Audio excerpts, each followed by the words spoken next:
बोले गड़िया लागल बटे बात है हमें कन्नंदे वाला गाना है देखा तो कंगना छोड़ लेते एक दिन पहले के अगले करो बाबू ना जा तुम चुराइयो कोई देखिए तो ब्लॉग देख लो वैसे रहा खत्म न जाएगा अगले संडे का है हम तो मुश्किल है।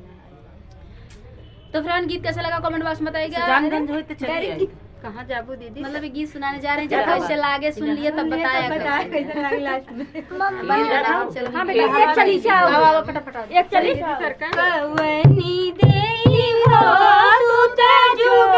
जुग जनलू कवनी देई हो तू त जुग जुग जनलू कवनी देई हो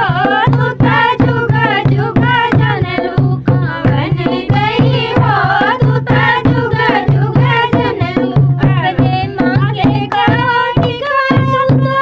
चल में छिपावलू अपने मांगे का टिका अपने आंचल में छिपावलू कवहे रमंगे तू त चोरिया लगावलू दुल्हे रमंगे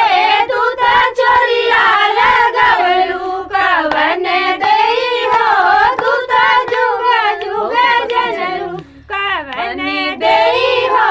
तू त जुग जुग जनलू कवन देई हो तू त जुग जुग जनलू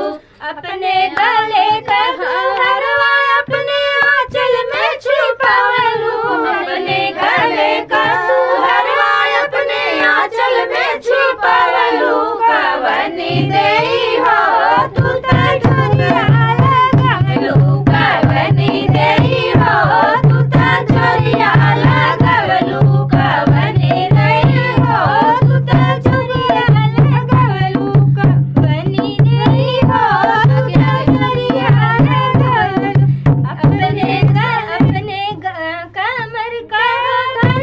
अपने आंचल में छुपावलू अपने कमर का अपने आंचल में छुपावलू कवनी देई हो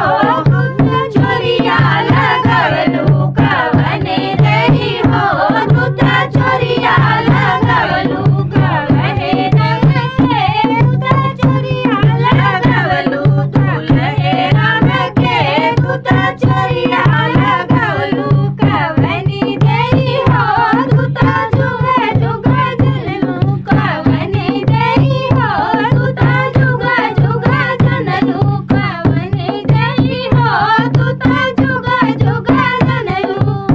ज्यादा तेज खींचना मुड़वा फ्रेंड गीत कैसा लगा कमेंट बॉक्स में बताना। फिर मिलते हैं किसी नेक्स्ट वीडियो में, तब तक के लिए बाय बाय। चलो बेटा बाय।